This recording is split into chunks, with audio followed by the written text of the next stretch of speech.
ಪಾ ಪಾ ಪಾವಮಾನೋ ಆಜಿ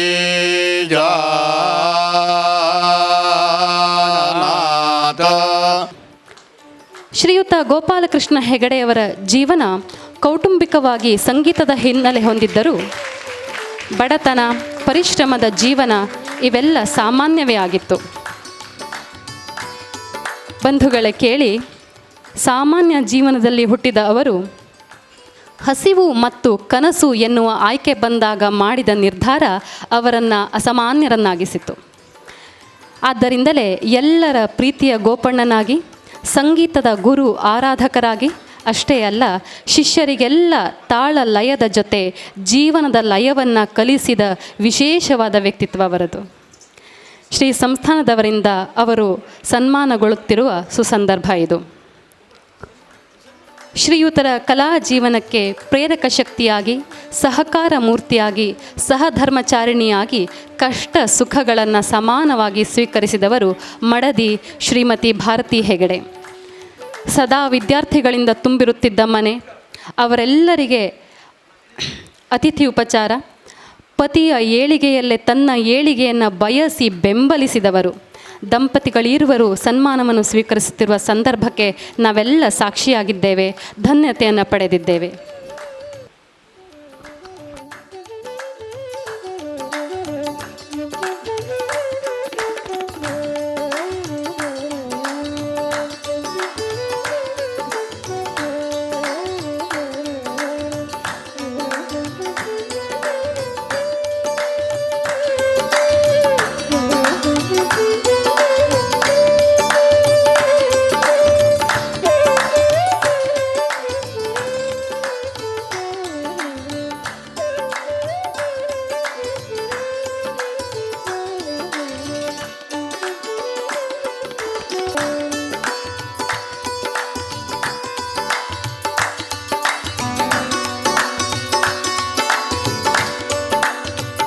ಶ್ರೀಯುತ ಗೋಪಾಲಕೃಷ್ಣ ಹೆಗಡೆ ಕಲ್ಬಾಗ ಅವರ ನುಡಿಗಾಗಿ ನಾವೆಲ್ಲರೂ ಕಾತುರದಿಂದ ಕಾಯುತ್ತಿದ್ದೇವೆ. ಇದೀಗ ವೇದಿಕೆಗೆ ಶ್ರೀಯುತ ಗೋಪಾಲಕೃಷ್ಣ ಹೆಗಡೆ ಕಲ್ಬಾಗ.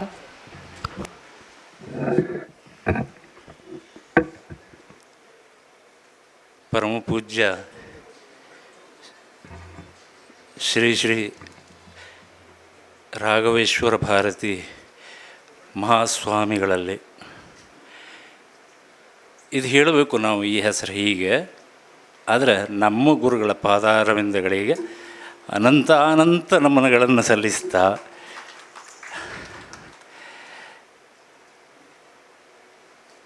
ವೇದಿಕೆ ಮೇಲೆ ಇವತ್ತು ಆಸೀನರಾದವರೆಲ್ಲರೂ ನನ್ನ ಗುರುಗಳು ಮತ್ತು ಗುರು ಸಮಾನರು. ಪಂಡಿತ್ ಗಣಪತಿ ಭಟ್ ಹಾಸಣಗಿಯವರು, ಪಂಡಿತ್ ಪರಮೇಶ್ವರ ಹೆಗಡೆ ನನ್ನ ಅಣ್ಣ, ಶ್ರೀಯುತ ಜಿ ಯು ಭಟ್ರು ನನ್ನ ಕುಲಪುರೋಹಿತ ಕುಟುಂಬದವರು. 31 ವರ್ಷ ಕಾಲೇಜಿನಲ್ಲಿ ನಾನು ಕಲಿಸಿದ್ದೇನೆ, ಆದರೆ ನಾನು ಕಲಿತದ್ದು ಭಾಳ ಇದೆ. ಅಂಥ ಸಂಸ್ಥೆಯ ಅಧ್ಯಕ್ಷರು ಶಿವಾನಿ ಕೃಷ್ಣಮೂರ್ತಿ ಭಟ್ ಅವರು, ನನ್ನ ಆತ್ಮೀಯ ಗೆಳೆಯ ಬಿ ಗಣಪತಿಯವರು, ನನ್ನ ಹಿರಿಯ ಗೆಳೆಯ ಮೋಹನ್ ಹೆಗಡೆಯವರು, ನನ್ನ ಇನ್ನೊಬ್ಬ ಆತ್ಮೀಯ ಗೆಳೆಯ ಪುಟ್ಟಣ್ಣ. ಅಂತೆಯೇ ತಾವೆಲ್ಲರೂ ನನ್ನ ಹಿತೈಷಿಗಳು, ಪ್ರೀತಿಯಸ್ಥರು, ಅಭಿಮಾನಿಗಳು, ತಾವೆಲ್ಲ ಬಂದಿದ್ದೀರಿ.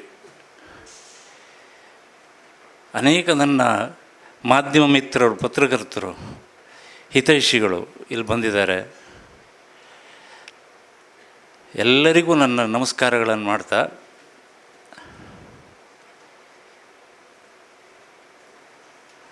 ಭಾವ ಭಾರವಾದರೆ ಮಾತು ಮೌನವಾಗ್ತದೆ. ಅದು ಇವತ್ತಿನ ಈ ಸಭೆಯಲ್ಲಿ ಮುಖ್ಯವಾಗಿ ನಾನು ಅಣ್ಣನೆದುರಿಗೂ ಮಾತಾಡ್ದವಲ್ಲ. ಗಣಪತಿ ಭಟ್ರ ಎದುರಿಗೂ ಮಾತಾಡ್ದವಲ್ಲ, ಗುರುಗಳ ಎದುರಿಗಂತೂ ಖಂಡಿತವಾಗಿಯೂ ನಾ ಮಾತಾಡ್ದವಲ್ಲ.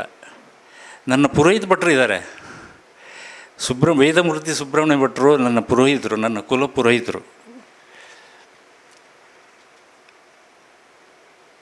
ಇಲ್ಲಿ ನನಗೆ ಇವತ್ತು ಕಾನ್ಸೆಪ್ಟ್, ನನಗೆ ಸನ್ಮಾನ 60ನೇ ವರ್ಷ, ಹೀಗೆ 60ನೇ ವರ್ಷಕ್ಕೆ ನಾನು ಆ ಸ್ಥಿತಿಯಲ್ಲಿ ಇರಲಿಲ್ಲ. ಹಾಗಾಗಿ 61 ವರ್ಷ ಆಗಿದೆ ಈಗ. ಶಿಷ್ಯರು ಕಾಯ್ತಾಯಿದ್ರು ಯಾವಾಗ ನಾನು ಸ್ವಲ್ಪ ಗಟ್ಟಿ ಆಗ್ತೇನೆ ಅಂಥೇಳಿ, ಈಗ ಮಾಡ್ತಾಯಿದ್ದಾರೆ. ಇವತ್ತು ಈ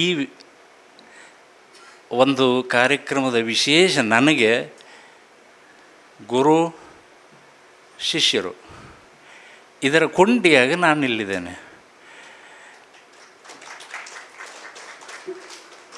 ಶಿಷ್ಯ ಬಂದು ನಮ್ಮ ಸಂಗೀತದಲ್ಲಿ ಆ ಪರಂಪರೆ ಇದೆ, ಬಂದು ನಮಸ್ಕಾರ ಮಾಡೋದು, ಕಾಲು ಮುಟ್ಟಿ ನಮಸ್ಕಾರ ಮಾಡೋದು ನಮ್ಮ ಸಂಗೀತದಲ್ಲಿ, ಸಂಸ್ಕೃತದಲ್ಲಿ, ಭರತನಾಟ್ಯ, ಕೆಲವೇ ಫೀಲ್ಡಲ್ಲಿ ಅದು ಇನ್ನೂ ಇದೆ. ಶಿಷ್ಯರು ಬಂದು ನಮಗೆ ಸಂಸ್ಕಾರ ಮಾಡಿದರೆ, ಅದು ನಮಸ್ಕಾರ ಮಾಡಿದರೆ ನಾವು ಇದು ನನಗೆ ಅಂತ ನಾವು ಆ ನಮಸ್ಕಾರವನ್ನು ಸ್ವೀಕಾರ ಮಾಡೋದಿಲ್ಲ. ನಾನು ಈ ಪರಂಪರೆಯ ಕೊಂಡಿ ಶಿಷ್ಯ ಮಾಡಿದ ನಮಸ್ಕಾರವನ್ನು ಈ ಪರಂಪರೆಯ ನನ್ನ ಹಿರಿಯರಿಗೆ ಅದನ್ನು ತಲುಪಿಸ್ತೇನೆ. ನಾನು ತಲುಪಿಸುವ ಮಾರ್ಗ, ನಾನು ಪ್ರತಿಯಾಗಿ ನಮಿಸುವುದು ಶಿಷ್ಯಂಗಲ್ಲ, ಆ ಪರಂಪರೆಗೆ ಇದನ್ನು ನೀವು ಸ್ವೀಕಾರ ಮಾಡಿ ಅಂಥೇಳಿ. ಆ ನಮಸ್ಕಾರ ಸ್ವೀಕಾರ ಮಾಡುವ ಪದ್ಧತಿಯನ್ನು ಕಲಿಸಿದ ಈ ಎಲ್ಲ ಗುರು ಹಿರಿಯ ಪರಂಪರೆಗೆ ನಾನು ನನ್ನ ಈ ಜನ್ಮದ ಹೃತ್ಪೂರ್ವಕವಾದ ನಮನಗಳನ್ನು ನಾನು ಸಲ್ಲಿಸ್ತೇನೆ. ನಾನು ಗೋವಿಂದ ಹೆಗಡೆ ಗಣಪತಿಯ ಎರಡನೇ ಮಗನಾಗಿ, ಮೇಲೆ 4 ಜನ, ಕೆಳಗೆ 4 ಜನ, ಅವರ ನಡುವಿನವನಾಗಿ ನಾನು ಹುಟ್ಟಿದೆ. 7-8 ವರ್ಷಕ್ಕೆ ಅಣ್ಣ ಅಕ್ಕಂದಿರಿಬ್ಬರು ಹಾಡ್ತಾಯಿದ್ದರು. ನನಗೆ ಆಸಕ್ತಿ ಬಂತು ಸಹಜವಾಗಿ. ಆದರೆ ತಬಲ ಕಲೀಲಿಕ್ಕೆ ಕೂತಾಗ ಮಾತ್ರ ಅದು ಒಂಥರ ಎಲ್ಲೋ ಗಮ್ಯವಾದ ಜಾಗಕ್ಕೆ ನನ್ನನ್ನು ಇವರು ಕರ್ಕೊಂಡು ಹೋಗ್ತಿದ್ದಾರೆ ಅಂತ ಅನಿಸೋದು. 8ನೇ ವರ್ಷ ಆವಾಗ ನನಗೆ. ಕಾಲವನ್ನು ಅಳೆಯುವ ವಯಸ್ಸಲ್ಲ, ಆದರೆ 8ನೇ ವರ್ಷದಿಂದನೇ ಕಾಲವನ್ನು ಅಳೆಯುವ ಸಾಧನ ಒಳಗೆ, ನನ್ನೊಳಗೆ ಸೃಷ್ಟಿ ಮಾಡಿದವರು ನನ್ನ ಅಪ್ಪ ಅಮ್ಮ,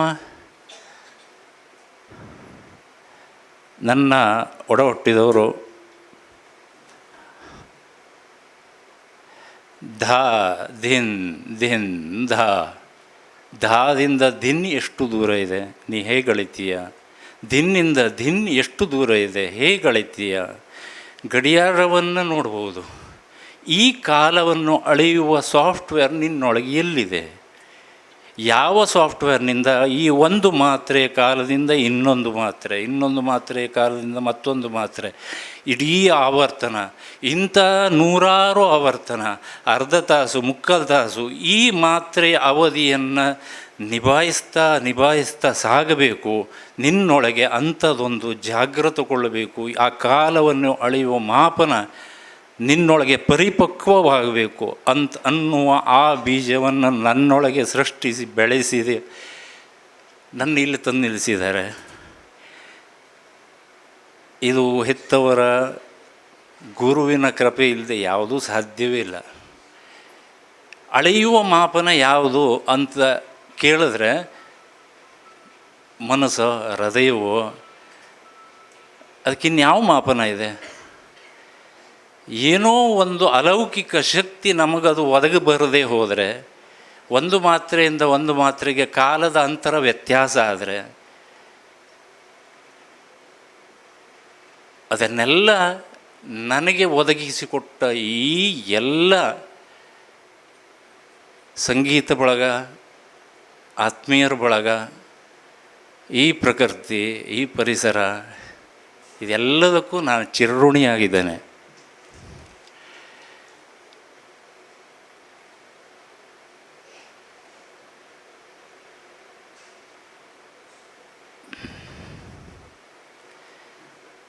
ಕಾಲವನ್ನು ಅಳೆಯುವುದರಲ್ಲೇ 60 ವರ್ಷಗಳು ದಾಟೋಯ್ತು.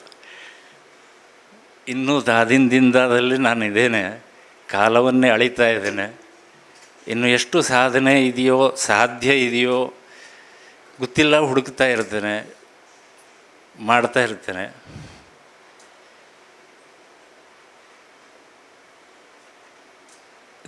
ಪಂಡಿತ್ ಗಣಪತಿ ಭಟ್ ಹಾಸಣಗಿ ಅವರು, ನಾನು ಪ್ರೀತಿಯಿಂದ 75 ವರ್ಷ ನನ್ನ ಸಲುವಾಗಿ ಪ್ರೀತಿಯಿಂದ ಅಲ್ಲಿಂದ ಬಂದು ಅವರು ಇಲ್ಲಿ ಕೂತಿದ್ದಾರೆ. ನಾನು ಅವರ ಅಕಂಪನಿಸ್ಟ್, ಸಾಥಿದಾರ.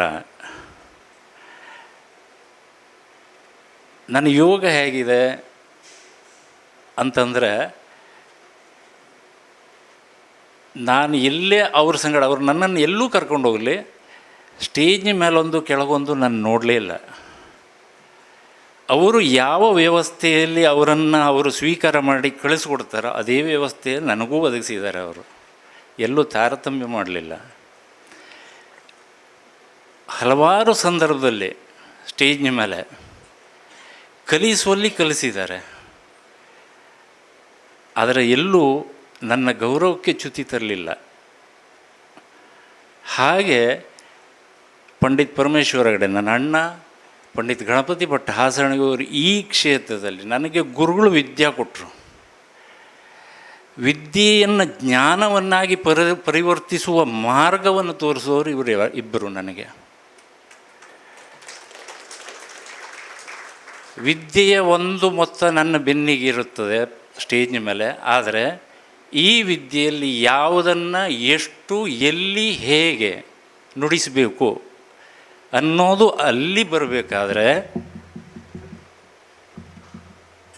ಅವರೇ ಕಾರಣ. ಹಾಗೆ ಬೆಳೆಸಿದರು ನನ್ನ. ಅವರಿಗೆ ನಾನು ಈ ಜನ್ಮದಲ್ಲಿ ಋಣಿಯಾಗಿರ್ತೇನೆ. ನನ್ನ ಅನಂತ ನಮನಗಳು.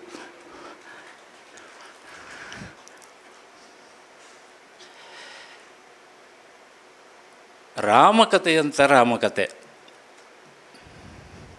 ಕನಿಷ್ಠ 10,000 ಜನ ಆ ಆಲಯದೊಳಗೆ, ಇದರಲ್ಲಿ ಪೆಂಡಾಲ್ನಲ್ಲಿ ಕುಳಿತು 3, 4, 5, 6 ತಾಸಾಗಿದ್ದು ಇದೆ.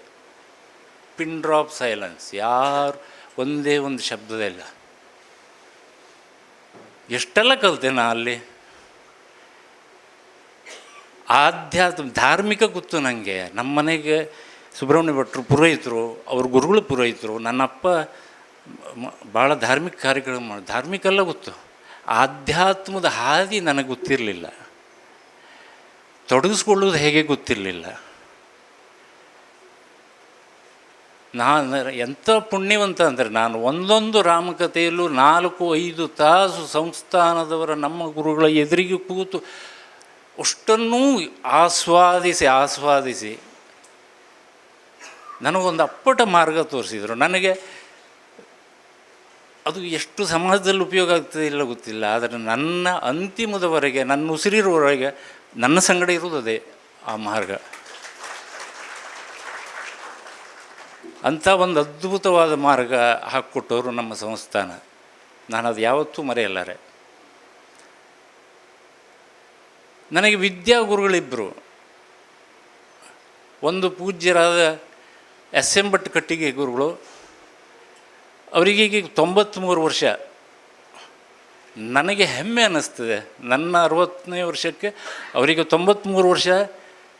ನಾನಿವತ್ತು ಬರುವಾಗ ಅವ್ರ ಮನೆ ಹೋಗಿ ನಾನು ನಮಸ್ಕಾರ ಮಾಡಿ ಅವರ ಆಶೀರ್ವಾದ ಪಡೆದು ಬರುವ ಯೋಗ ನನಗಿದೆಯಲ್ಲ.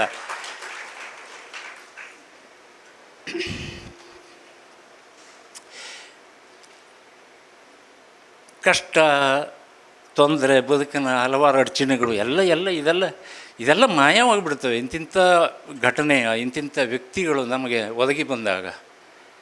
ನಾನು ಹೋಗುವ ಒಂದು 10 ನಿಮಿಷ ಮೊದಲು ಅವ್ರ ಮಗ ಅವ್ರ ಹತ್ರ ನಂಗೆ ಗುರುಗಳು ಹೇಳಿದ್ದಾರೆ, ನನಗೆ ಬರಲಿಕ್ಕಾಗೋದಿಲ್ಲ ಇವತ್ತು, ಬಹುಶಃ ಕಷ್ಟ. 93 ವರ್ಷದ ಮುದುಕ ಅವರು, ವಯೋವೃದ್ಧರು. ನನಗೆ ಬರಲಿಕ್ಕೆ ಕಷ್ಟ ಇವತ್ತು.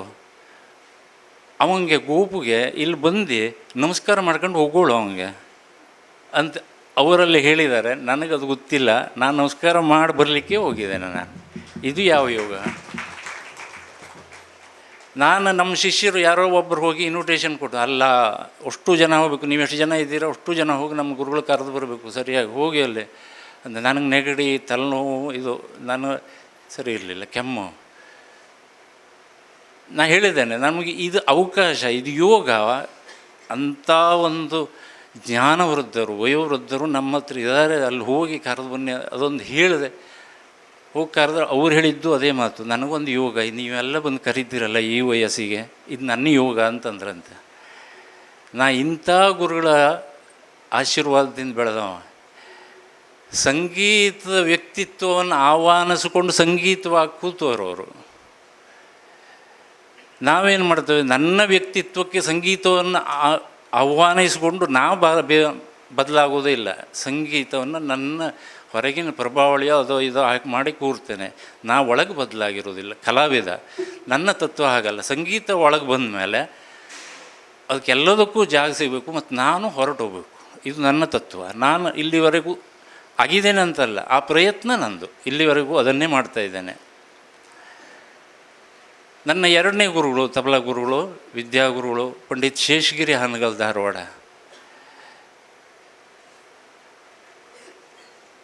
ಬೆಳಿಗ್ಗೆ ನಾನು 9:30-10 ಗಂಟೆಗೆ ಅವ್ರ ಮನೆಗೆ ಹೋದರೆ ಮಧ್ಯಾಹ್ನ 1 ಗಂಟೆ ತನಕ ಅವ್ರ ಮಲ್ಲಿ ತಬಲಾ ನುಡಿಸೋದು. ಅವ್ರು ಹೇಳಿದ ಕೆಲಸ ಇದ್ದರೆ ಕೆಲಸ ಮಾಡೋದು, ಪೇಟೆ ಹೋಗಿ ತರಕಾರಿ ತಗೊಬರೋದು, ತರಕಾರಿ ತರೋದು, ಇಲ್ಲ ಅವ್ರ ಸಂಗಡ ಬ್ಯಾಂಕಿಗೆ ಹೋಗೋದಿದ್ದರೆ ಬ್ಯಾಂಕಿಗೆ ಹೋಗೋದು. ಮತ್ತೆ 1 ಗಂಟೆ ಬಂದು ರೂಮಿಗೆ ಬಂದು ಅಡುಗೆ ಮಾಡಿ ಊಟ ಮಾಡಿ 4 ಗಂಟೆಗೆ ಮತ್ತೆ ವಾಪಸ್ ಗುರುಗಳ ಮನೆಗೆ ಹೋಗೋದು. 4 ಗಂಟೆಯಿಂದ 10 ಗಂಟೆ ರಾತ್ರಿ ತನಕ ಅವ್ರ ಮಲ್ಲಿರೋದು. ಹೇಳಿದ ಕೆಲಸ, ಕಲಿಸಿದ ವಿದ್ಯೆ, ಎಲ್ಲೋದು ನನ್ನ ಮಿತಿಯಲ್ಲಿ ಎಷ್ಟು ಸಾಧ್ಯವೋ ಅಷ್ಟು ಮಾಡಿದ್ದೇನೆ, ತಗೊಂಡಿದ್ದೇನೆ. ನನಗೆ ಯಾವುದೇ ಆ ಭಯ ಇಲ್ಲ. ಅವರು ಕೊಟ್ಟದ್ದು ತಗೊಂಡಿದ್ದೇನೆ. ನನ್ನ ಹತ್ರ ಸಾಧ್ಯ ಆಗಿದ್ದನ್ನು ಸೇವೆ ಮಾಡಿದ್ದೇನೆ. ಮತ್ತು ಕೊನೆಗೆ ಅಲ್ಲಿ ಸುತ್ತಮುತ್ತಲ ಅವ್ರ ಮನೆಯವರು, ಅವ್ರ ಬಂಧು ಬಳಗ ನನ್ನನ್ನು ನೋಡಿ ಗುರುಗಳ ಹತ್ರ ನಿನ್ನೆ ದತ್ತ ಮಗ ಬಂದ ನೋಡು ಅಂತ ಹೇಳಿಸುವಷ್ಟು ವಿಶ್ವಾಸದಿಂದ ಅಲ್ಲಿಂದ ಹೊರಬಂದಿದ್ದಾರೆ. ಅಲ್ಲಿ ನನ್ನ ಬದುಕು ಸಾರ್ಥಕ ಆಗಿದೆ. ಒಂದು ದಿವಸ ಆ ಬದುಕು ಕಷ್ಟ, ಅದು ನೆನಪು ಮಾಡೋದು ಬೇಡ.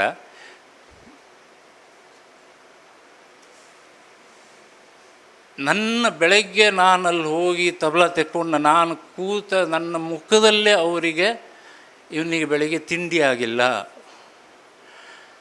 ಹಸ್ಕೊಂಡಿದ್ದಾನೆ, ಅವನು ನನ್ನ ಕೇಳೋದಿಲ್ಲ. ಅವರು ಅವ್ವಾರ ಕರೆದು ಅವಂಗೆ ಏನಾರು ಕೊಡ, ಅವಂಗೆ ತಿನ್ನಕ್ಕೆ ಕೊಡ. ಅವಂಗೆ ತಿಂದಿಲ್ಲನ? ತಿಂದೇನು ರೀ? ಇಲ್ಲ, ನಿನ್ನ ಮುಖ ನೋಡಿದ್ರೆ ತಿಂದಿಲ್ಲ, ನೀನು ತಿನ್ನ.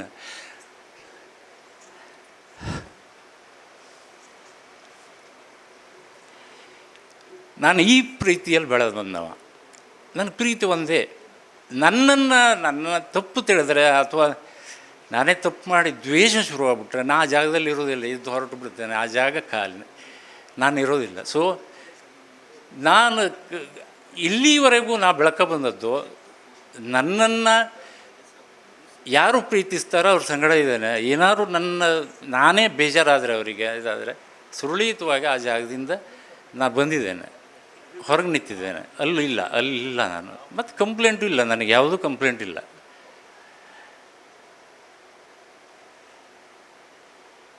ಈ 2 ಗುರುಗಳ, ನನ್ನ ವಿದ್ಯಾಗುರುಗಳ ನಂತರ ನಮಗೆ ಧಾರ್ಮಿಕ ಗುರುಗಳು ವೇದಮೂರ್ತಿ ಸುಬ್ರಹ್ಮಣ್ಯ ಭಟ್ರು, ಅವ್ರ ಗುರುಗಳು ವೇದಮೂರ್ತಿ ವಿಶ್ವೇಶ್ವರ ಭಟ್ರು. ಒಂದು ನಮ್ಮಲ್ಲಿ ಲೋಕಲಲ್ಲಿ ಜಗಜ್ಜನಿತವಾದ ಒಂದು ವಿಷಯ ಅಂದರೆ ಅವ್ರಿಗೆ ಸಿಕ್ಕಾಪಟ್ಟೆ ಕೋಪ, ಅವ್ರಿಗೆ ಸಿಟ್ಟು ಭಯಂಕರ ವಿಶ್ವೇಶ್ವರ ಭಟ್ರಿಗೆ. ಆದರೆ ಸಾತ್ವಿಕ ಬ್ರಾಹ್ಮಣ, ನೇಮ ನಿಷ್ಠೆ ಯಥಾಯೋಗ್ಯ ಮಾಡಿದವರು ಅವ್ರ ವ್ಯಕ್ತಿತ್ವ ಅಂತ ಹೇಳ್ತೇನೆ. ನನ್ನಪ್ಪ ಒಂದು ದಿವಸ ಈ ಧಾರ್ಮಿಕ ಕಾರ್ಯಕ್ರಮ ಆದಮೇಲೆ ಕೇಳಿದೆ, ಅಲ್ಲ ಭಟ್ರೆ, ನೀವು ದಕ್ಷಿಣೆ ಹೇಳುವುದಿಲ್ಲ, ಎಷ್ಟು ಕೊಡಬೇಕು ಹೇಳಿ, ನಾವು ಎಷ್ಟು ಕೊಡಬೇಕು ತಿಳಿಯುವುದಿಲ್ಲ, ನೀವು ಹೇಳಬೇಕು. ಅವರಿಗಿಂತ ಆಸ್ತಿ ಇದೆಯಾ? ಅವರಿಗೆ ಭಟ್ರಿಗೆ ಏನೂ ಇಲ್ಲ. ಕರಿಕಾನಮ್ಮನವರು ಪೂಜಾರಿ ಅವರು ಹೇಳೋದು, ಇಲ್ಲ ಗೋವಿಂದಟ್ರೆ ಎಲ್ಲರ ಹತ್ರ ನಾ ಹೇಳಿದಷ್ಟೆಲ್ಲ ಕೊಡಿ ಅಂದರೂ ಕೊಡು ಸರಿಯಲ್ಲ. ನಾ ಹೋಗೋದು ಧಾರ್ಮಿಕ ಕಾರ್ಯಕ್ರಮಕ್ಕೆ, ಅವರು ಕೊಟ್ಟದ್ದು ನಾನು ಹಿಂಗೆ ಸಿಗಿಸಿ ಮನೆ ಹೋಗಿ ನೋಡ್ತೇನೆ, ಹೆಚ್ಚಾಯ್ತು ಅವ್ರ ಹೆಸರಲ್ಲಿ ಕರಿಕಾನ ಪರಮೇಶ್ವರಿಗೆ ಸಪ್ಶತಿ ಮಾಡ್ತೇನೆ ನಾನು. ಕಡಿಮೆ ಆದರೆ ಹೇಳುವುದಿಲ್ಲ. ಅಂಥ ಜಿಗಿಟನ, ಅಂಥ ಪರಮ ಹಠಮಾರಿ ಸೊಕ್ಕು. ಯಾವ ಸೊಕ್ಕು? ಆ ನೇಮನಿಷ್ಠೆಯ, ಆ ಕಟುವಾದ ಆಚಾರದ, ಅಂಥ ಸತ್ಯವ್ರತರ ಅಂಥ ಸೊಕ್ಕು ಅದು. ನನ್ನ ಬದುಕಲ್ಲಿ ನಾನು ತುಂಬ ಹತ್ತಿರದಿಂದ ಅವನು. ರಾತ್ರಿ ನಮ್ಮನೇಲಿ ಸಂಕಷ್ಟಿ ಆದರೆ 10-11 ಗಂಟೆ ರಾತ್ರಿ ಮೇಲೆ ಆಗ ಒಂದು ಕುರುಡು ಬ್ಯಾಟ್ರಿ ಅವರಿದು, ಭಟ್ರಿಗೆ ಗೊತ್ತಿದೆ, ಸುಬ್ರಹ್ಮಣ್ಯ ಭಟ್ರಿ, ಒಂದು ಕುರುಡು ಬ್ಯಾಟ್ರಿ ಅವ್ರಿಗೆ ಒಂದೇ ಕಾಣ್ತದೆ, ನಮಗೂ ಕಾಣೋದಿಲ್ಲ ಅವ್ರ ಸಂಗಡ ಇದ್ದರೆ. ಅಂಥ ಬ್ಯಾಟ್ರಿ ಕರಿಕಾನ ಪರಮೇಶ್ವರಿ. ಅವಾಗ ಅಂಥ ರಸ್ತೆ ಇರಲಿಲ್ಲ. ಆ ರಸ್ತೆಯಲ್ಲಿ ನನ್ನ ಕರ್ಕೊಂಡು ಅವರು ರಾತ್ರಿ ಧೈರ್ಯಕ್ಕೆ ನಾ ಧೈರ್ಯಕ್ಕಲ್ಲ, ನಾ ಅವ್ರ ಕೈ ಇಟ್ಕೊಂಡು ಹೋಗುವ ಅಷ್ಟು ಸಣ್ಣಿದ್ದ ನಾನು. ಹೋಗು ತನಕನೂ ಸುದ್ದಿ ಕತೆ. ಎಂಥ ಸಂಸ್ಕಾರ! ನಾವು ಇಂಥವ್ರಿಂದ ಕಲ್ತವ್ರು, ನಮಗೆ ಇಂಥವ್ರ ಸಹವಾಸ.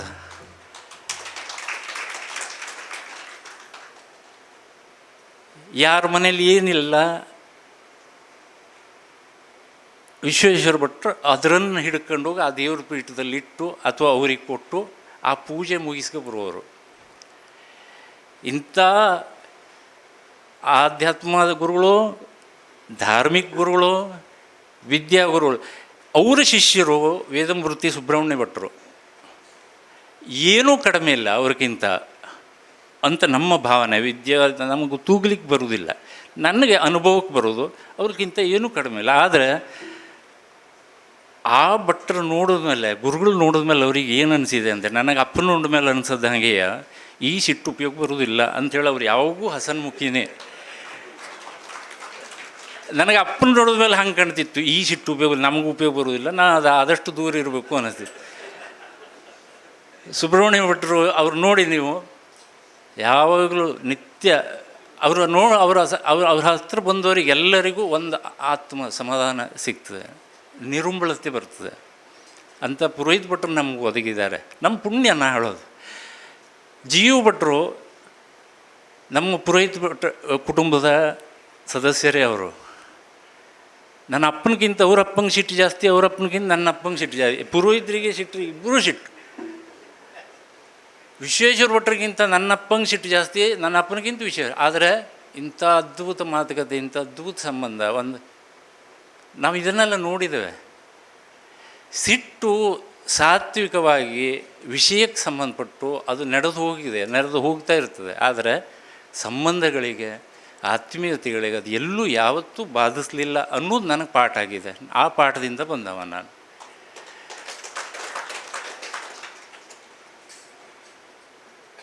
ನನ್ನ ವಿದ್ಯಾಗುರುಗಳು ಇಬ್ಬರು, ನನ್ನ ಧಾರ್ಮಿಕ ಗುರುಗಳು, ನನ್ನ ಆಧ್ಯಾತ್ಮದ ಗುರುಗಳು. ಈ ಬದುಕು ಇಲ್ಲಿಗೆ ಸಂಪನ್ನ ಆಗುತ್ತೆ, ಇದು ಸಮೃದ್ಧಿ ಆಗ್ತದೆ. ನನಗಿಷ್ಟು, ಯಾಕಂದರೆ ನನಗೆ ಇನ್ಯಾವ ಹಂಬಲೂ ಇಲ್ಲ, ನನಗೆ ಅಂಥ ಇನ್ನೇನೋ ಭಯಂಕರ ನಿರೀಕ್ಷೆಯೂ ಇಲ್ಲ. ಭಯಂಕರ ಏನೋ ನನ್ನ ಮಿತಿಯಲ್ಲಿ ಏನು ಮಾಡಬೇಕು. 18 ವರ್ಷಕ್ಕೆ ನಾವು ಪ್ರೋಗ್ರಾಮ್ ಆರ್ಗನೈಸ್ ಮಾಡಿದ್ದೇವೆ. ರಾತ್ರಿ ಬೆಳೆ ತನಕ ಪ್ರೋಗ್ರಾಮ್ ಆರ್ಗನೈಸ್ ಮಾಡಿ ಸಕ್ಸಸ್ ಆಗಿದ್ದೇವೆ ನಾವು 18 ವರ್ಷಕ್ಕೆ. ನಾ ಸಂತೃಪ್ತ ಆಗಿದ್ದೇನೆ. ಗುರುಗಳೇ ಆಶೀರ್ವಾದ, ನಿಮ್ಮೆಲ್ಲರ ಆಶೀರ್ವಾದ, ಎಲ್ಲರ ಆಶೀರ್ವಾದ, ಹಿರಿಯರ ಆಶೀರ್ವಾದ ಇರಲಿ ಅಂತ ಹೇಳಿ ನನ್ನ ಶಿಷ್ಯರು ಒಂದು ಮಾತು ಹೇಳ್ಬಿಡ್ತೇನೆ ಕೊನೆಯದಾಗಿ. ನಾನು ಶಿಷ್ಯರು, ಮೊದಲು ಶಿಷ್ಯರು, ಆನಂತರ ಶಿಷ್ಯರಾಗಿಲ್ಲ.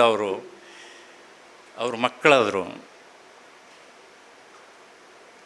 ಆಮೇಲೆ ನಾನು ರೊಕ್ಕ ತಗೊಳ್ಳೋದಿಲ್ಲ, ಫೀಸ್ ತಗೊಳ್ಳೋದಿಲ್ಲ ಶಿಷ್ಯರಲ್ಲಿ. ಯಾವತ್ತೂ ಇಲ್ಲಿವರೆಗೆ ನಾವು 1 ರೂಪಾಯಿನೂ ಪಡೀಲಿಲ್ಲ ಅನ್ನೋದ್ರ ಅರ್ಥ ಅಂಥ ಉದಾರಿ ಅಂತ ಅಲ್ಲ. ಶಿಷ್ಯರ ನೀವು ಸಮಾಧಾನ ಮಾಡ್ಕೊಳ್ಳಿ, ಅದಲ್ಲ. ನಾನು ಯಾಕೆ ಅಂದರೆ ನನಗೆ ವಿದ್ಯೆ ಮುಖ್ಯ ಅಲ್ಲ, ಸಂಸ್ಕಾರ ಮುಖ್ಯ. ಮಕ್ಕಳಿಗೆ ಸಂಸ್ಕಾರ ಬರಬೇಕು, ಎರಡನೇ ವಿದ್ಯೆ ಬರಬೇಕು. ವಿದ್ಯೆ ಕೊಟ್ಟು ಸಂಸ್ಕಾರ ಕೊಡಲಿಲ್ಲ ಅಂದ್ರೆ ಅವನಂಥ ಡೇಂಜರ್ ಮತ್ತೊಬ್ಬರಿಲ್ಲ. ಹಾಗಾಗಿ ಸಂಸ್ಕಾರ ಬೇಕು. ನಾನು ಮಕ್ಕಳ ಹತ್ರ ನಿರೀಕ್ಷೆ ಮಾಡೋದು ನನಗೆ ಸಂಸ್ಕಾರ, ಫಸ್ಟು ಸಂಸ್ಕಾರ.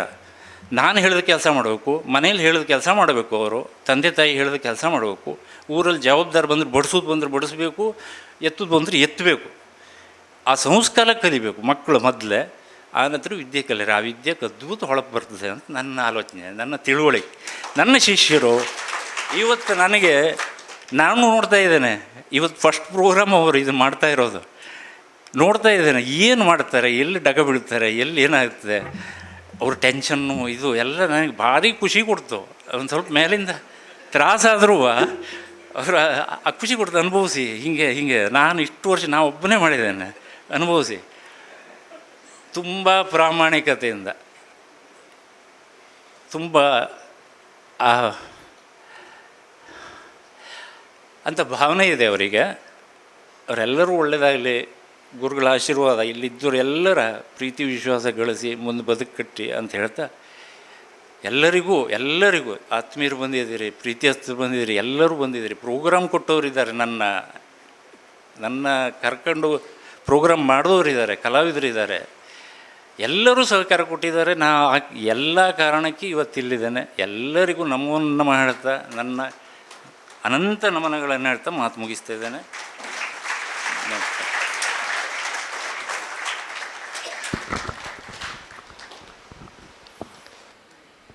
ತನ್ನೊಳಗೆ ತಾಳವನ್ನು ತುಂಬಿದವರಿಗೆಲ್ಲ ಅತ್ಯಂತ ಭಾವ ತುಂಬಿ ಮುಗ್ಧವಾಗಿ ಧನ್ಯವಾದಗಳನ್ನು ಸಮರ್ಪಿಸಿ ತಮ್ಮ ಸನ್ಮಾನಕ್ಕೆ ಉತ್ತರಿಸಿದಂತಹ ಶ್ರೀಯುತ ಗೋಪಾಲಕೃಷ್ಣ ಹೆಗಡೆಯವರಿಗೆ ಧನ್ಯವಾದಗಳು.